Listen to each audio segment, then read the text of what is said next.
Ces dernières semaines, le marché des actions européennes s'est très bien comporté. Il y a selon nous 3 raisons à cela. Tout d'abord, les données sur la conjoncture européenne ont confirmé l'amélioration initiée ces derniers mois.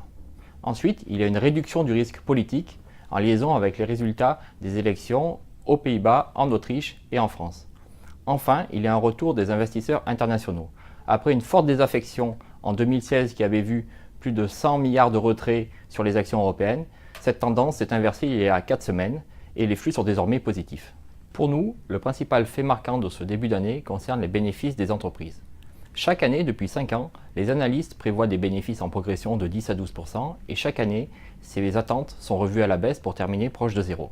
Cette année, c'est très différent. Les prévisions font état d'une progression de 15% sur l'année 2017, ce qui est évidemment très positif. 3 secteurs tirent particulièrement bien leur épingle du jeu. Il s'agit du secteur des ressources de base, du secteur du pétrole et du secteur bancaire. Nous conservons notre vision positive sur les marchés d'actions européennes. En termes de géographie, nous privilégions l'eurozone, avec notamment l'Allemagne, la France et les Pays-Bas, aux dépens du Royaume-Uni, dont les fondamentaux nous apparaissent plus incertains sur le moyen terme. En termes de secteurs, nous favorisons les secteurs les plus sensibles à la conjoncture européenne. Il s'agit notamment de l'industrie ou de la technologie. Les entreprises du secteur du service numérique nous paraissent notamment bénéficier d'une très bonne dynamique actuellement. Enfin, au sein des secteurs les plus défensifs, nous favorisons la santé. Pour plus d'informations sur les actions européennes, rendez-vous sur notre site internet.